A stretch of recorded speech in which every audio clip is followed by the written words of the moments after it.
Assalamu alaikum wa rahmatullahi wa barakatuh.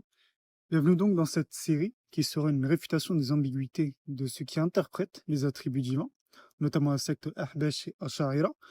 Et ce sera donc un exposé de la bonne croyance à avoir concernant ça, et qui est en fait la position des gens de la Sunna. Donc, commençons Inch'Allah. Et avant de rentrer dans le vif du sujet, on commence par quelques définitions simples, claires et indispensables qui vont nous servir pour la suite. Donc, premièrement, on va parler du sens apparent. Donc le sens apparent, c'est le sens qui vient naturellement à l'esprit d'un arabophone lorsqu'il entend un mot, sans forcer l'interprétation. Ensuite, il y a le mot ta'wil. Le ta'wil, c'est donner un autre sens que le sens apparent, justement, en prétendant que le vrai sens est symbolique ou caché. Ensuite, le tafwid, c'est-à-dire qu'on ne sait ni ce que le mot veut dire, ni ce qu'Allah a voulu dire. Et donc, ça revient à rendre la révélation inutile. Ensuite, il y a la kayfiya. Kayfiya, c'est le comment d'un attribut. Et les gens de la Sunna affirment le sens sans jamais prétendre connaître le comment, car seul Allah le connaît. Et d'ailleurs, on ne le demande même pas. Et enfin, la dernière définition, c'est as-salaf salih. Ce sont les pieux prédécesseurs, ceux qui composent les trois meilleures générations, comme l'a évoqué le prophète dans ce hadith rapporté par Al-Bukhari et Muslim. Les meilleurs des gens sont ceux de ma génération, ensuite ceux qui les suivent, et ceux encore qui suivent ces derniers. C'est d'eux dont on doit tirer notre compréhension de la religion, et telle est la voie des quatre imams et des savants de la Sunna.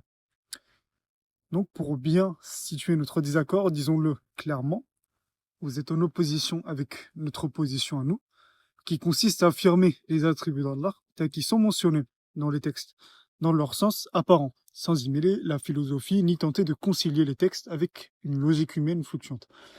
Pour nous, c'est précisément cela qui est logique. Donc, affirmer ce qu'Allah a affirmé pour lui-même, sans chercher à en altérer le sens, ni à faire de comparaison avec les créatures. Il n'y a aucun anthropomorphisme dans ça, car nous affirmons uniquement les noms et attributs qui s'est lui-même attribué, sans assimilation ni ressemblance.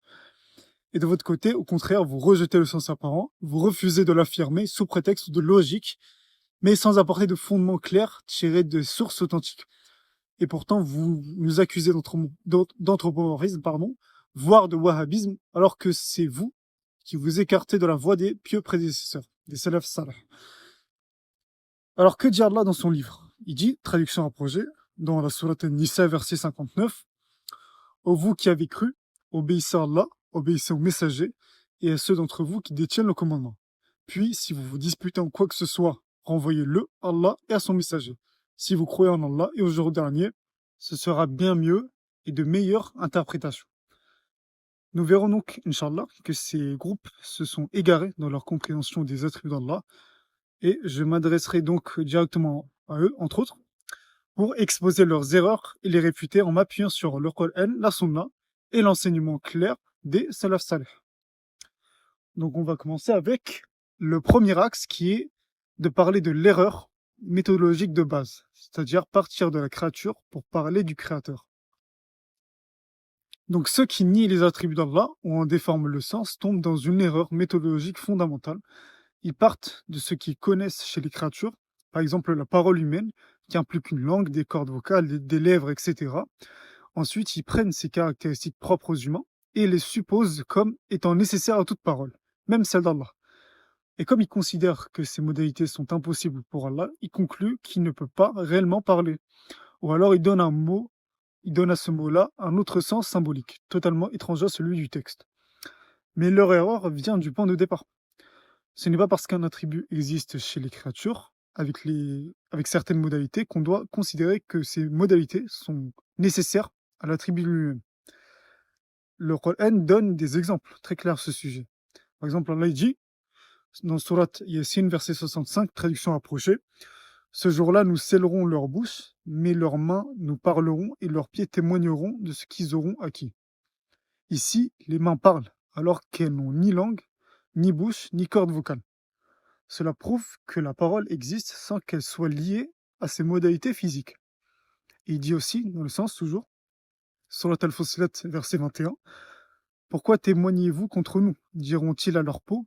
Celles-ci répondront, Allah nous a fait parler, lui qui fait parler toutes choses. C'est lui qui vous a créé une première fois et c'est vers lui que vous serez ramenés.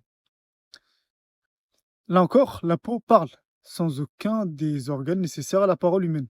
Cela montre bien que les modalités qu'on connaît ne sont pas indispensables à l'attribut lui-même. En réalité, ceux qui tombent dans cette erreur, comme les Ash'ariras, sont eux-mêmes dans une forme d'anthropomorphisme, même s'ils prétendent le rejeter. Car ils ne conçoivent les attributs divins qu'à travers une vision humaine. Et comme ils n'imaginent pas ces attributs autrement que sous une forme corporelle, ils les nient ou les réinterprètent. C'est ce qu'on appelle leur anthropomorphisme implicite.